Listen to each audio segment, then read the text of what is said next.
with your kids. Hola, ni hao, konnichiwa, assalamu alaikum, shalom, mahaba, moni muli wanji, namaste, jumbo, bienvenidos. Hi, my name is Jed Lee, and this is the Reading with Your Kids podcast. We are coming to you from the beautiful neighborhood of Reedville in the southwest corner of Boston, Massachusetts. We are so delighted and so very honored that you would join us in our mission to help all families grow closer through reading. Please be sure to tell all of your family and friends about the show. And please be sure to subscribe to the show on the iHeartRadio app, on Spotify, Apple Podcasts, Amazon Music, wherever you find your podcast. Our guest today is Cassandra Clare. She is here to celebrate her last hour series with our amazing podcast intern, Jordan Saley. Before we invite Cassandra into the studio, we want to let you know that this episode of the Reading with Your Kids podcast is brought to you by Easter Eggs and Matzo Ball, the great new children's book by Janie Emus. This is Janie's second blended holiday book, and once again, it is illustrated by the amazing Brian Langdo. In this humorous and endearing story, blending both Easter and Passover, a young boy wants the Easter Bunny to bring his stepsister something very special in the golden egg. He suggests various Passover items, but even after squishing and squashing, the Easter Bunny can't make any of them fit. In the end, the boy does more than find something special. He saves his new sister's favorite part of Passover. It's a joyful, engaging read, perfect for culturally blended families and delightful for all readers. The playful rhymes will keep kids giggling, and Janie's family matzo ball soup recipe included at the end is to die for. Be sure to get your copy today, Easter Eggs and Matzo Balls, by our friend Janie Emus. Hello, this is Jordan. Welcome to today's episode of the Reading with Your Kids podcast. Today we're joined by Cassandra Clare from Boston, Massachusetts. Cassandra, how are you doing today? I'm doing great. Aside from the weather, we have what they like to call wintry mix, which means it's not snow and it's not rain. It's just sort of the worst aspects of both of them. Yeah, it's not fun at all. I'm getting that over here too. Oh no. So you have a new book coming out. Is it January 31st? That's correct. Yeah. Do you want to tell our viewers a little bit about that? Sure. So the book I have coming out is called Chain of Thornes. It's the third in a trilogy of fantasy novels that are loosely based on Charles Dickens's Great Expectations.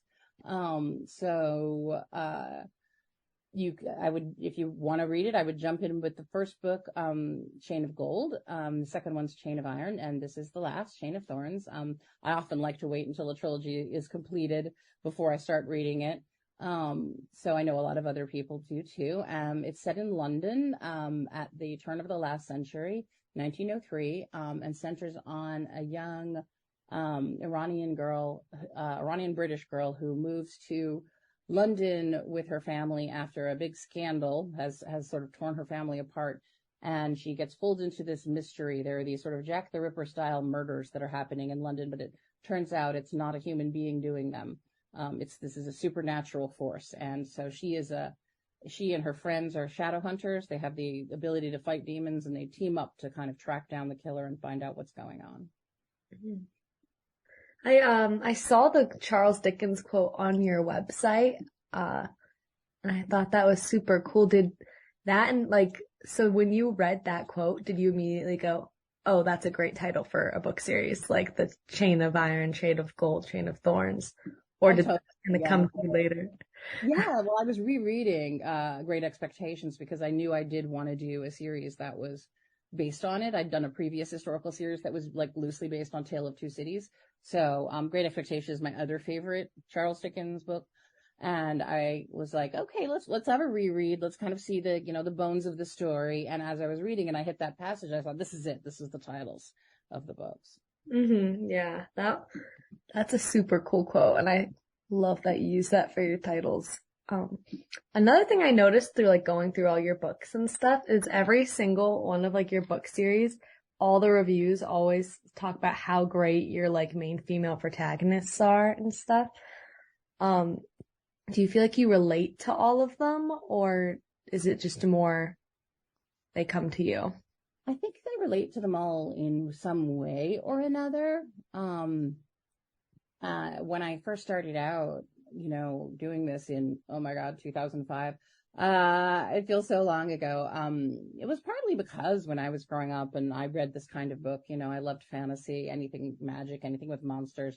The monster fighters were always boys. And, I felt that as a young girl. And so what I wanted to do was write, girls into those roles of being the main protagonist. There are plenty of boys in the book, but I wanted the girls to be the number one hero. So I do relate to them all in some way or another.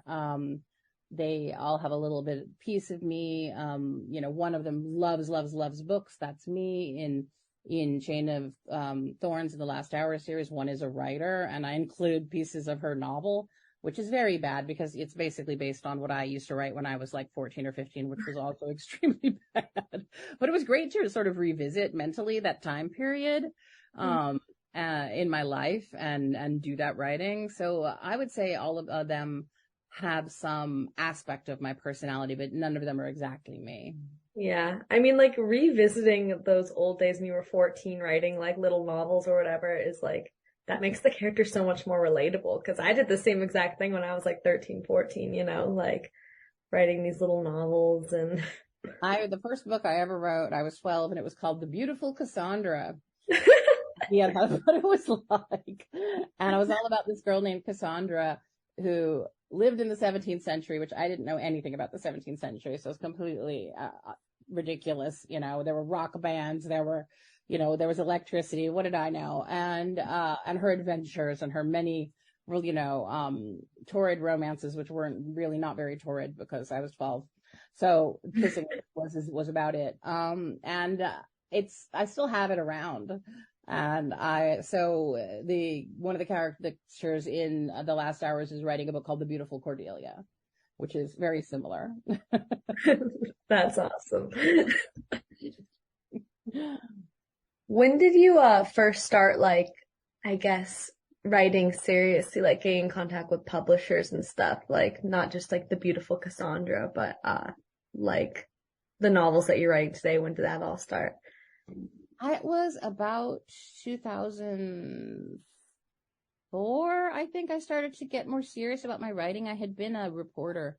I had worked for the Hollywood Reporter and sort of reported on the film industry. And then I had moved to New York. I was doing copy editing, which means like long hours sitting in front of the computer, checking the text for problems. And I just thought, this is not what I want to do. I want to write and tell stories. I always have. But I've always thought it's impossible. I don't even know how you would start to figure out how to become a writer, and I think a lot of people find themselves in that place where they're like, how do you do this? It doesn't have like an obvious entry point like being a doctor. You go to medical school, you're a doctor. Being a writer is a bit more ineffable. And so I went online. I did as much research as I could, read lots of books, and eventually queried an agent and I didn't even know you weren't supposed to query an agent who would represent your book to publishers without the full book being finished. I had no idea. So it wasn't even done. So I sent him like the first 10 chapters, and I was really lucky that he really liked them. And he sort of took me on the, on the promise that I would finish the book and that they would be, all the other chapters would also be good. Yeah, well, it's a good thing that worked out then. I know. I mean, I look back and I'm like, oh my God, Mm-hmm. I noticed that one of your books was turned into like a film adaptation. Do you have any like hopes for that, for like Chain of Thornes, like the Last Hour series or anything like that for any of your other books? I mean, you always do. Yes, The Mortal Instruments, which was my first series, was turned into a movie. And there's a lot that's really fun and great about that process. It can be kind of crazy making too.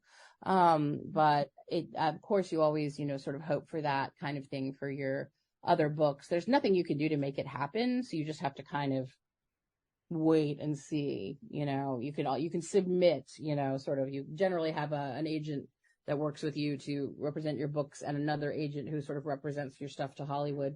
So I feel like there's been a lot of fantasy on TV and on streaming recently. So I'm hoping we're entering a new sort of fantasy appreciative age. And, so I always do hope that they will adapt The Last Hours, because I love that time period and I would just love to see it on screen. The dresses, the gaslight, the carriages. It's so like romantic and interesting to me. And I would love to see that. Yeah, I feel like that's definitely huge on like TV, because like between fantasy like Game of Thrones and like House of Dragon, and then also like that time period with the carriages, like I feel like Bridgerton just blew up. I mean, maybe not the same period, but no, it is kind of. Yeah, and I think that Bridgerton blowing up is really one of those things that goes, because Hollywood people are very nervous. They're like horses; they spook easily, and they want to know that people are willing to watch historical. And so I think seeing like the success of Bridgerton is one of those things, or like Peaky Blinders and things like that, has been real reassuring that people, they love historical. Yeah, that's awesome. And with the Last Hour series coming to a close, is that like scary for you at all, or is it more like a new beginning for the Last Hour series? Like there's room for adaptations. It's a little more like bittersweet. So I started writing The Last Hours about 4 years ago, and I realized after I finished it that I had started writing like sort of just about before the pandemic and finished now. And so for a lot of that time period, I was sort of alone with my husband and also the characters from this book, this series, they were my only like sort of company. And so I think that because of that, saying sort of goodbye to them was sort of uniquely kind of a sad experience. So I was like, thanks for helping me get through the pandemic. It's a hard thing to say goodbye to. It definitely is. You've spent so much time thinking about these characters and trying to get into their heads, and then you have to kind of leave them where they are at the end of the story. Mm-hmm. Yeah. Do you ever go back and like reread your books to like relive those memories, or is it like one of those things where you like don't like to read your own writing as much? I don't like to read my own writing so much, but I'll go back and reread them if I need to. There's a lot of times I need to go back and like refer to something that happened earlier or check on something, so I'll do that. But I don't like to reread them for pleasure, because it's too, it's one of those sad things. Like you can never be the reader of your own book. You'll always be the writer. You're never going to fall into that place where the reader can fall into where they don't know what's going to happen. Yeah, because you have control of what's going to happen, so I guess it's not exciting. And bad. So for this like book, it's part of a bigger like chronicles. Is it called the Shadowhunter? The Shadowhunter Chronicles, yeah. Yeah. So how closely connected are all those like separate series within the Shadowhunter Chronicles? They are connected. And I think that's part of the fun for readers, is picking up on the small connections. So for people who've been reading the book since the beginning, they'll pick up on little like hidden sort of hints or notes or Easter eggs. The hero, the heroine of the first book, the Mortal Instruments, was Clary Fairchild, and her, great love, her boyfriend, is Jace Herondale. And this book goes sort of back in time to see where the Fairchilds and the Herondales were in 1903 and what was going on with that family. And so we're sort of stepping into the life of the ancestors of the later characters. So you can totally read it without having read Mortal Instruments. But if you have read Mortal Instruments, I think it's interesting, in the sort of family tree way to say, oh, okay, this is, the sort of great, grandfather or great uncle of the character that I know really well. And they'll have stuff in common, or, the character in Mortal Instruments will have a keepsake that will turn out to have belonged to one of their ancestors. And so they do definitely connect in those ways. Mm-hmm. Yeah, it's almost like I don't know, like an MCU type of thing, the way all your books just kind of have those little Easter eggs in it. Yeah, I sort of think of it as a bit like the MCU, in the sense that you could, if you watch them all, then you can pick up on lots of little things, but you can also just pick up any of the MCU movies and watch it without having seen the others. Mm-hmm. Now I know the Last Hour series is coming to a close, but the Shadowhunter Chronicles, do you plan on keeping those going for a long time, or is there like an end in sight for that? There's one more trilogy, which will be the last trilogy, which is called The Wicked Powers. And it takes place in our time, modern day, and it's going to bring the Shadowhunter series to an end. So I'm a little, I haven't started working on it yet, but I have a good, idea what it's about and how it's going to play out. And I have a real, sort of sense that at the end of it, I'm going to be really sad because I have to say goodbye to the characters, but also the world. Mm-hmm. Wow. So when is that series set to, or when are you going to start working on that? I'm guessing after you're finished touring for this, or? Yeah, once I'm finished touring for this. So yeah, I could guess that series might come out probably 2025 would be my guess. But yeah, I'm going to start working on it once I'm sort of done with the promotion and publicity for Chain of Thorns, because I have to really step out of the mindset of, Edwardian England, 1903, and into, New York, modern day. It is very different. So, there's always a sort of a period of adjustment, and I'm excited. So I'm excited for that series because I think it'll be fun, but I'm also a little apprehensive because I know that it's going to, draw the Shadowhunters, universe to a close. And I've been working on it for such a long time that I feel like, wow, I'm going to have to really adjust to sort of life without it. Yeah, that's kind of a big deal. You've been doing the Shadowhunters for such a long time. 17 years. Wow. I know you have a huge fan base or whatever, and so I was just wondering for this next book or for the books that you've written recently, do you ever see ideas or fan fiction or something that your fans write and you're like, oh, that's kind of a good idea, and bring that into your stuff, or do you try to focus on solely what's going through your brain? I definitely run across fan theories about what's going to happen. And sometimes they can come close to being right. Sometimes they're, really wild. I actually really like the wild ones. I don't read fan fiction because, in fact, specifically, I don't want to get ideas from other people. Those are their ideas. I want to kind of make sure that, I'm only thinking of, my own ideas and plans for the destiny of the characters. I did once ask my husband to look up what was the most popular Shadowhunters fan fiction on Archive of Our Own, the big fanfic archive. Yeah. And it turned out to be a Shadowhunters BTS crossover. I was like, I kind of want to read that. Now I'm gonna have to tell my roommate about that because BTS fan, yes. I mean, I don't know enough about them. I think I'd have to do a little reading about BTS, but I was just and it takes place in Seoul, and I was like, I totally want to read this, but I can't. Oh my gosh, she's gonna be so excited. She's a big fan of yours and BTS. There you go, it's perfect. I opened a little package that had your books in it, and then she walked by as I was opening, and she was like, "Oh my gosh, can I have those?" And just took them out of my hand. I was like, "Okay." A book thief, my favorite kind. So that's awesome to have fan fictions based off your work. Did you ever get into the fan fiction world in your early writing, or were you always just writing, planning for novels rather than Archive of Our Own or Wattpad? I know my early days, which was before Archive of Our Own existed, I did write some Harry Potter and some Lord of the Rings fan fiction, but it no longer exists online. That was a really long time ago. It was the late 90s. I do think it was good practice. I think that it's always, all writing is good practice, and I definitely learned a lot.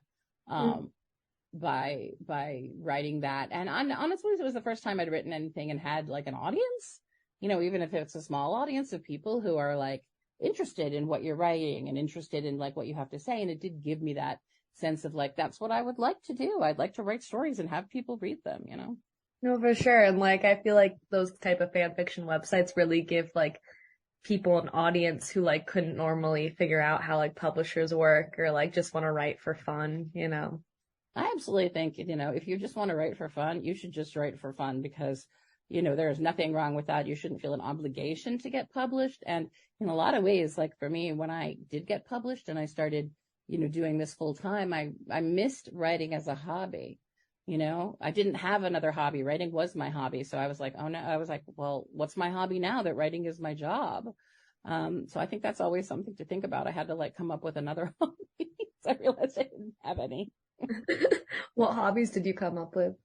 I want to do something totally different from writing. So I dress designing. I started designing I did research into dress design, and I started designing my own clothes. So I just wanted to be completely different than the work I did for writing. And so designing seemed totally different, but it actually has been really weirdly helpful in writing historical fiction, because I know a lot more about sort of clothes in that time period were incredibly complicated. There's like 7 layers of underwear that you're going on under your clothes. And so knowing about sort of the basics of dress design actually turned out to be really helpful. Wow, that's awesome. Yeah. Watching Bridgerton, I'm always like, what? How do they get into that dress? I know, the clothes are so beautiful and so romantic, and they're such fun to write about. But then once you actually get down to it, there's so much. Mm-hmm. I'm like, how did they ever move around? They've got this thing called a combination, which is like a tank top and shorts, and then over that goes a dress, and then over that goes the corset, and over that goes another dress, and over that goes like the underlayer, and then finally your dress. And I'm like, I would just never go anywhere. I know this isn't what I should be focused on, but whenever I like see someone wearing all that, I'm like, how do they pee? Like, I could tell you, but you don't know. Basically, there are slits in all of the garments so that you can pee without taking your clothes off. Oh, wow. I know. I'm like, wow. I actually, when I learned that, I thought, wow, a totally useless piece of knowledge that I've acquired, but now I've told it to you, so I feel good about it. No, now it's very useful to me. Thank you. So, now that we're reaching near the end of our time, I did want to sneak in this question.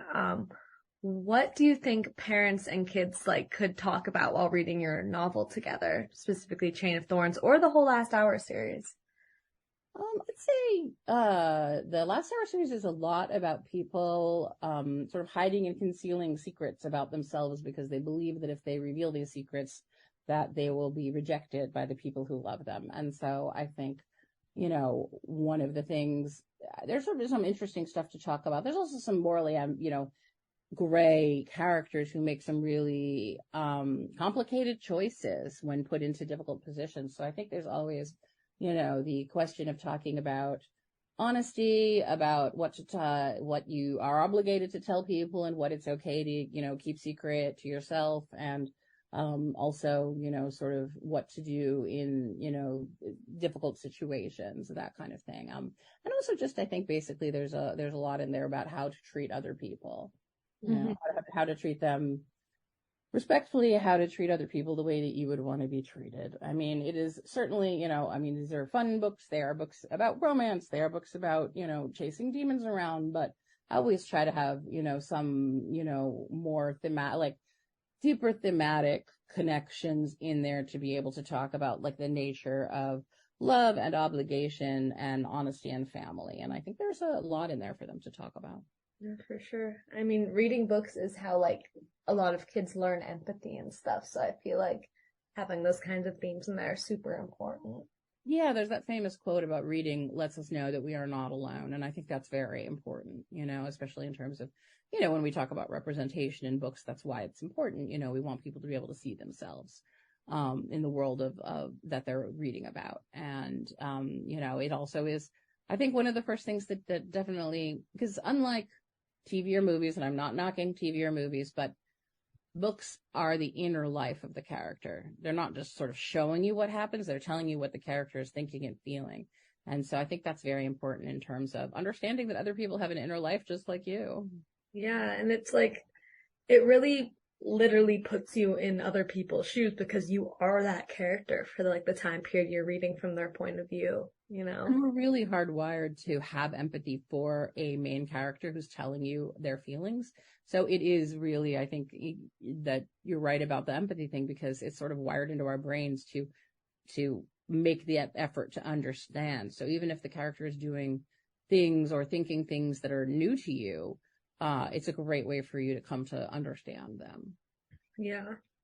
That's what I fell in love with reading for, getting that deep understanding of all these characters rather than the superficial parts that we see in movies and stuff. Right, exactly. I mean, I remember there's a famous movie critic once said, like, the human face is a window, but it's also a wall. Meaning, and he meant that, like, you could only tell so much of what a character is thinking by looking at them on a screen. I mean, talented actors have really expressive faces, and you can kind of get a sense of what they're feeling. But in reading a book, you really get that detailed, like, inner look at the workings of their mind, and I think it makes it really, I've definitely read books about characters that I thought, that I couldn't possibly like or understand. And it's really like opened up that ability to understand for me. For sure. All right. So it looks like we're at the end of our time. So if a reader wanted to find your, books or any of your other works anywhere, where could they go to find that?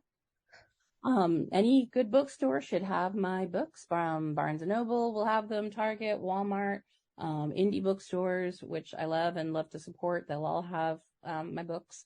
And then if you're trying to find me, I am very easily findable on my website, which is CassandraClare.com, or Instagram, I'm CassieClare1. All right. Well, thank you so much for joining us. I had so much fun talking to you. I had a great time talking to you. I hope you could wrest those books back from your roommate and get a chance to read them. Yeah, it'll be a fight for sure, but I'll get sleeping. Please be sure to join us for the next episode of the Reading with Your Kids podcast. Our guest will be Dr. Claire Rubman. She'll be here to celebrate This May Be Difficult to Read, a very important book for parents and educators. That's the next episode of the podcast. I want to thank the folks who made today's show so wonderful. Of course, I want to start by thanking our guest, Cassandra Clare. Please be sure to check out her Last Hours series. I want to thank my co-host, Jordan Saley. What a great job she is doing here on the podcast. I want to thank our sponsor, Jamie Emus. Please be sure to check out Easter eggs and matzo balls. I want to thank the rest of my team, Fatima Khan, Rory Grady, Will Cheever, Cassandra Masonet, Stephanie Davila. I want to thank my beautiful wife for all the support she gives me. I want to thank my great, amazing son, Christopher, for coming up and supporting me at this time. I also want to thank you. Thank you so much for taking the time to join us. And, of course, thank you so very much for taking the time to make the world a better place by reading with your kids. I'll be looking for you in the next edition of the Reading with Your Kids podcast.